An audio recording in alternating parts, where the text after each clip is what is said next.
Prime Minister Anthony Albanese is meeting with President Xi Jinping in just over an hour, having spent a very busy day trying to fix our complicated relationship with China. The PM touring the Temple of Heaven. It's been an opportunity to retrace history. Paying homage to his predecessor, Gough Whitlam, whose historic trip 50 years ago defined Australia's engagement with China for decades. It has changed in 50 years. China has changed.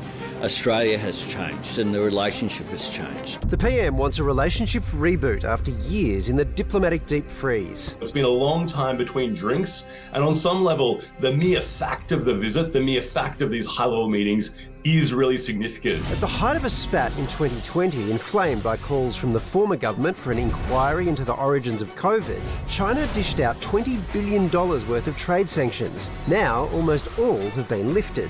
The Chinese have changed their approach to a degree. They're no longer doing the wolf warrior approach. They're doing a much more softer diplomatic approach, and I think Albanese has quite correctly engaged with that. Albanese now pushing China to release the remaining restrictions on exports such as beef and lobster. It looks like we're going to see progress there, potentially even in the next few days. We've heard reports of lobster industry insiders saying that movement is imminent. We should be cautious about China then expecting further concessions to keep those tariffs lifted.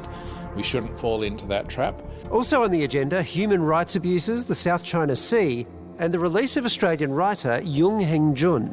But we shouldn't kid ourselves.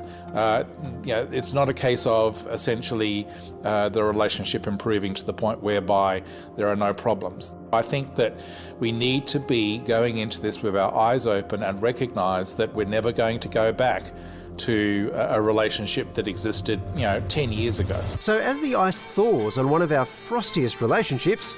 You trust him? He has never said anything to me that has not been done. Can we trust China won't dump us again? Network 10's Ashleigh Raper is in Beijing with the PM. Ash, what have you been told about the PM's meeting tonight?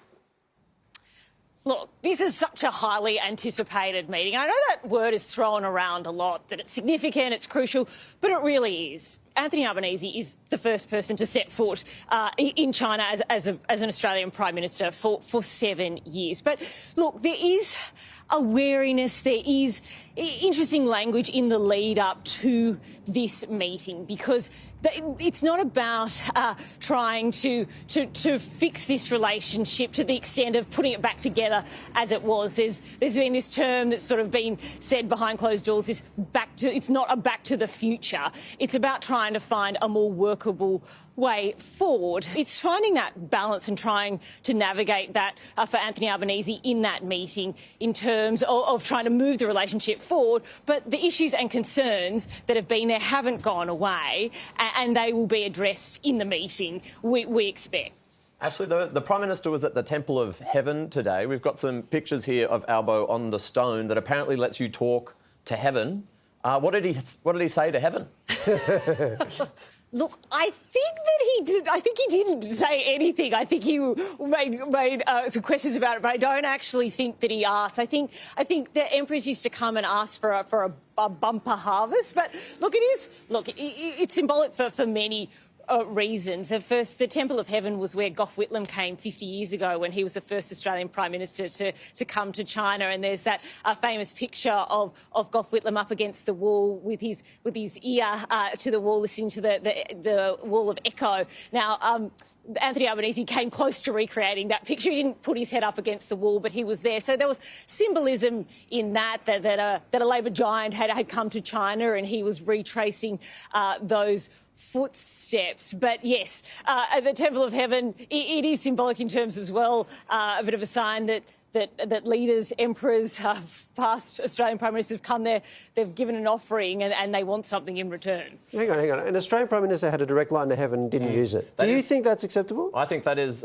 symbolic of the cautiousness of the Prime Minister on this diplomatic visit. That's very diplomatic of you. Oh, thank you. To the big news, in my mind, Ash, Wang Wang and Funi, the pandas that are currently in Adelaide, I hear that apparently China may be taking them back. Is that true?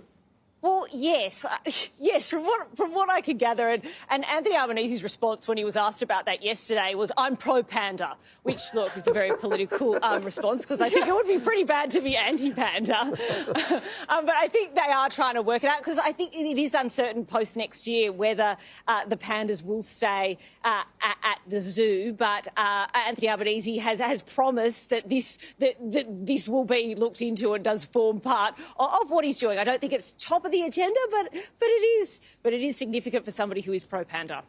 Hey, Ash, thanks so much for joining us. Thank you.